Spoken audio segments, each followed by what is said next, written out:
Assalamualaikum. My name is Dr. Daira Jameel and I am here to deliver a lecture on one of the topic of category B, that is packaging of pharmaceuticals.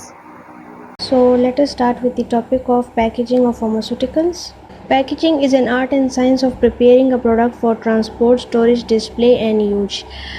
Pharmaceutical product या drugs की जब हम packaging करते हैं तो वो हमारे पास एक आर्ट एंड साइंस होता है जिसमें आप उस प्रोडक्ट को प्रिपेयर करते हैं ट्रांसपोर्ट के लिए, स्टोरेज के लिए, डिस्प्ले के लिए और यूज़ के लिए। पैकेजिंग हमारे पास एक फार्मास्यूटिकल प्रोसेस है in which the medicaments are suitably packed to maintain their therapeutic effectiveness from the time of packaging till their consumption.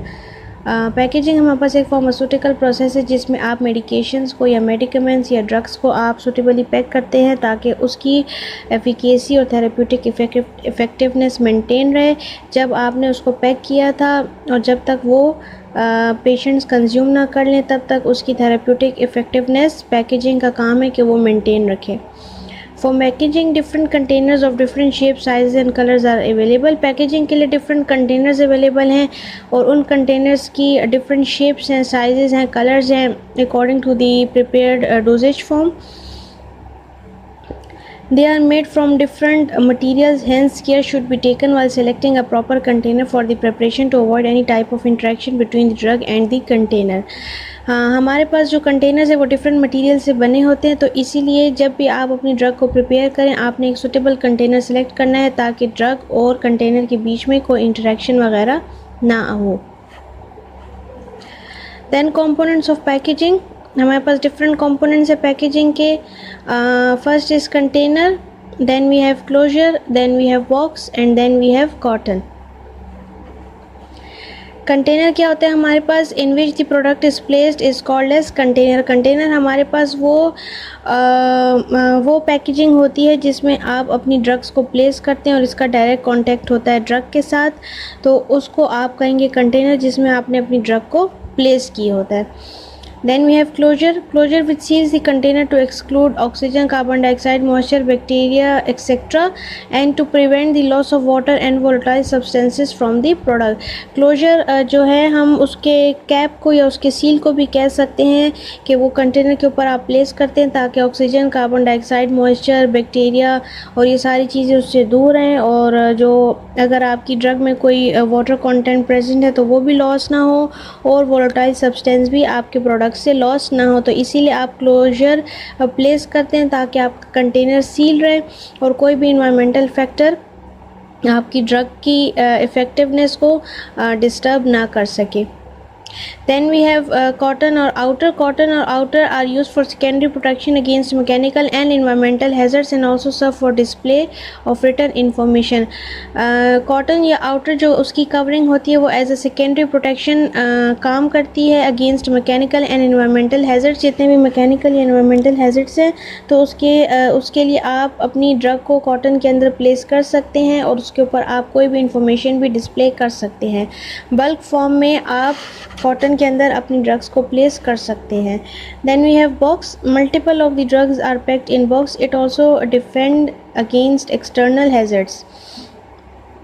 तो मल्टीपल जो ड्रग्स होती हैं या मल्टीपल डोजेस होती हैं उसको आप एक सूटेबल बॉक्स में प्लेस कर सकते हैं और वही बॉक्स फिर आपको प्राइमरी प्रोटेक्शन प्रोवाइड करता है।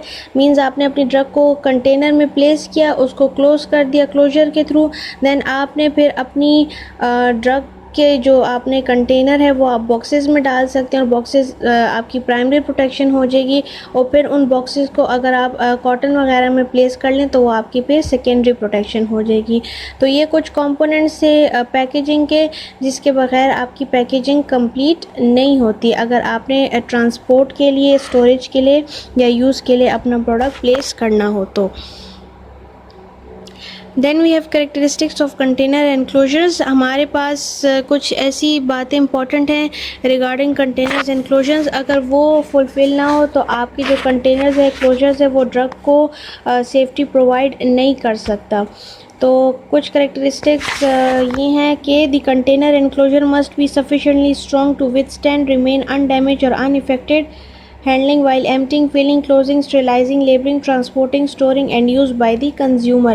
आपका जो कंटेनर या क्लोजर है वो इतना स्ट्रॉन्ग होना चाहिए ताकि वो डैमेज को उसको विथस्टैंड कर सके। अगर जब भी आप अपने कंटेनर को हैंडल करें, उसको एम्प्टी करें, फिल करें, क्लोज करें, उसको स्टेलाइज करें, लेबल करें, ट्रांसपोर्ट, स्टोर करें, तो आपका जो कंटेनर है वो क्लोजर है वो स्ट्रॉन्ग होना चाहिए कि उसको कोई भी मैकेनिकल या इन्वायरमेंटल हैज़र्ड्स डिस्टर्ब ना कर सके। The container enclosure should not allow any loss of product due to leakage। आपका कंटेनर और क्लोजर इतना स्ट्रॉन्ग होना चाहिए कि वो लीकेज की वजह से कोई भी प्रोडक्ट को लॉस ना होने दे। The container enclosure must not react with the contents. जो कंटेनर के अंदर आपकी ड्रग वगैरह पड़ी है तो कंटेनर और क्लोजर जो है उसके साथ रिएक्ट उसको नहीं करना चाहिए, इंटरेक्शन नहीं करनी चाहिए, वो नॉन रिएक्टिव होना चाहिए। आपका कंटेनर और क्लोजर आपने ऐसा लेना है जो कि आपकी ड्रग के साथ नॉन रिएक्टिव हो। The container and closure must be heat stable if process include sterilisation by heat. अगर आप अपने कंटेनर्स की हीट के थ्रू स्टरलाइजेशन करें तो आपका कंटेनर इतना हीट स्टेबल होना चाहिए कि वो मैकेनिकल जो हैज़र्ड है उसको विथस्टैंड कर सके। The surface of the container must B clear for easy labelling. आपका जो कंटेनर का सर्फेस है वो क्लियर होना चाहिए, क्लीन होना चाहिए, ताकि आप उसको ईजीली लेबल कर सकें या उसके ऊपर लेबल को पेस्ट कर सकें। The container enclosure must not absorb substances from the preparation. आपका जो कंटेनर है, क्लोजर है, वो अच्छा होना चाहिए ताकि वो जो आपने ड्रग उस कंटेनर के अंदर प्लेस किए वो उसके सब्सटेंसेस को एब्जॉर्ब ना कर सके।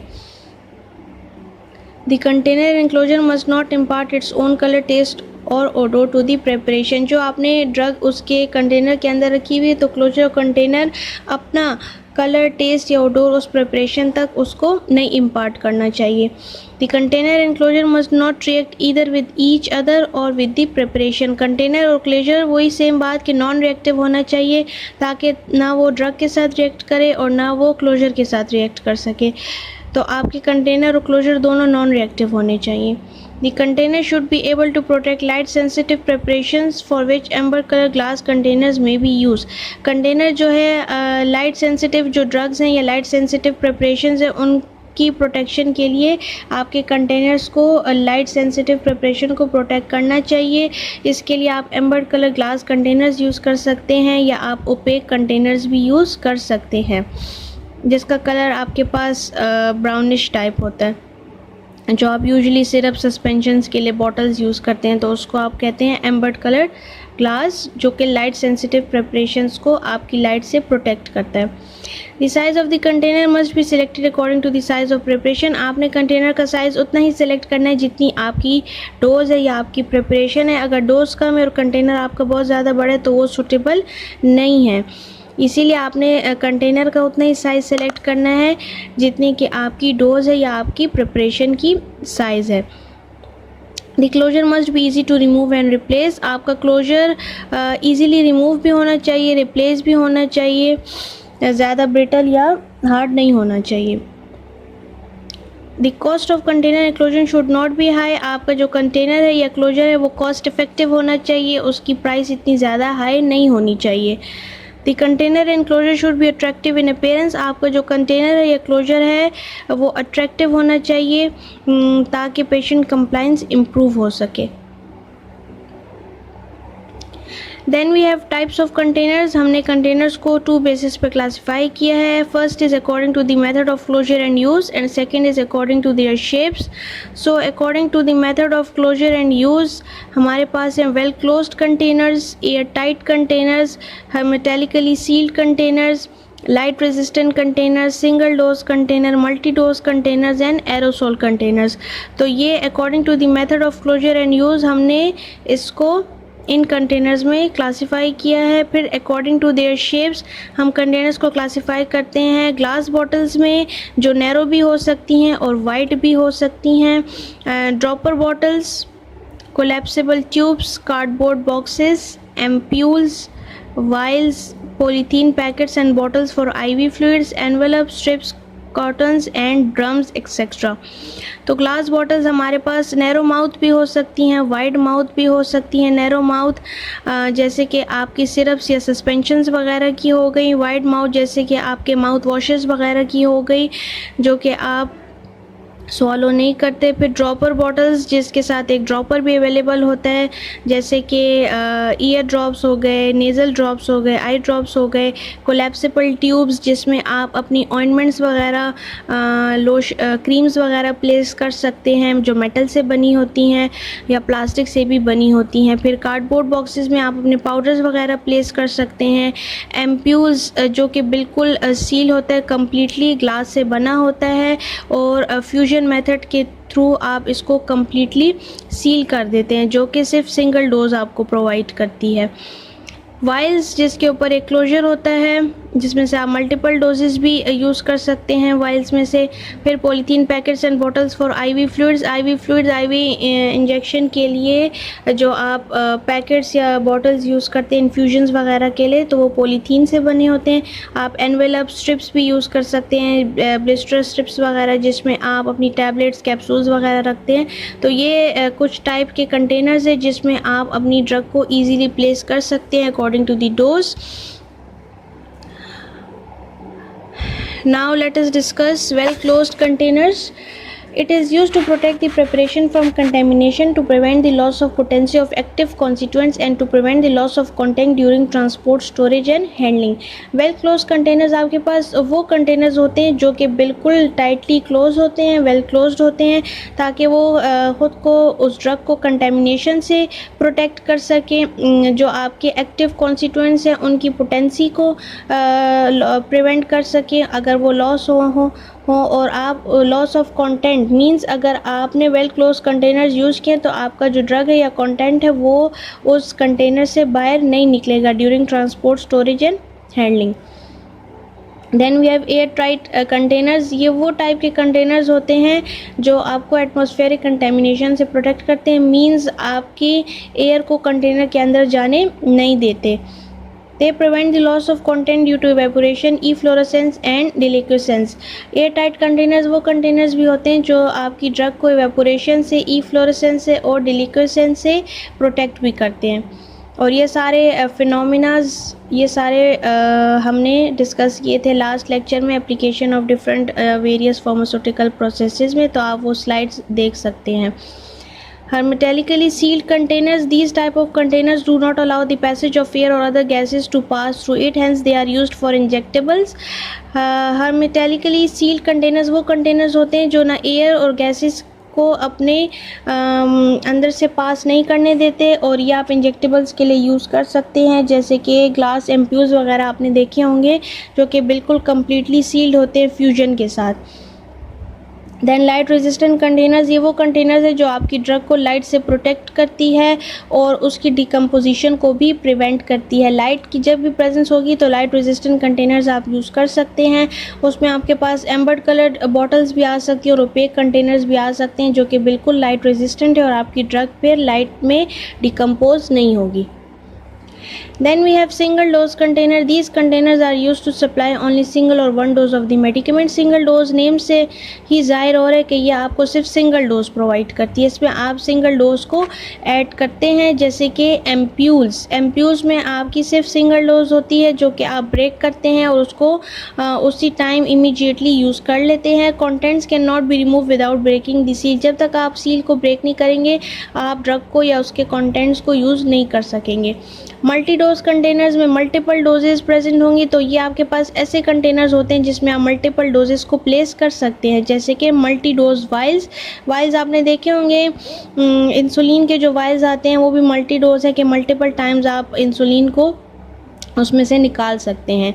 दे are sealed in such a way that excessive doses can be withdrawn easily without altering the strength, quality और purity of the remaining contents. आप उस मल्टी डोज कंटेनर्स में मल्टीपल टाइम्स आप अपनी ड्रग डोज को निकाल सकते हैं, और उस जब आप निकालते भी हैं अपनी ड्रग को तो उसकी स्ट्रेंथ, क्वालिटी या प्योरिटी डिस्टर्ब नहीं होती। Then we have aerosol containers. In this, the active constituents are dissolved, suspended or emulsified in a propellant or mixture of solvent and packaged in pressurized aerosol containers. तो aerosol containers जो आप जिसमें आप pressurized या pressure present होता है और इसमें आप अपने एक्टिव कॉन्स्टिट्यूएंट्स को डिज़ोल्व कर लेते हैं, सस्पेंड कर लेते हैं या एमल्सिफाई कर लेते हैं सॉल्वेंट्स के मिक्सचर में, और प्रेशर के थ्रू फिर आप एरोसोल कंटेनर्स को यूज़ कर सकते हैं।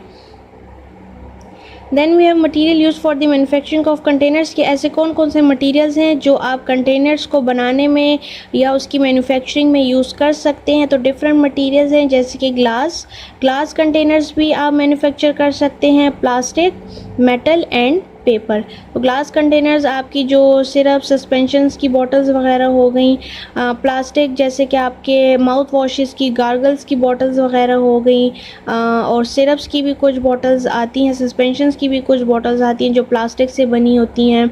मेटल जार्स आप यूज़ कर सकते हैं, और पेपर भी आप कंटेनर्स बनाने में यूज़ कर सकते हैं, जिसमें आप पाउडर को प्लेस कर सकते हैं। तो ये कुछ मटेरियल्स है जिसके थ्रू आप कंटेनर्स की मैन्युफैक्चरिंग कर सकते हैं, उसको बना सकते हैं। होप सो आज का टॉपिक आपको क्लियर हो गया होगा। किसी का कोई भी क्वेश्चन हो तो कमेंट सेक्शन में कमेंट कर सकते हैं। Thank you.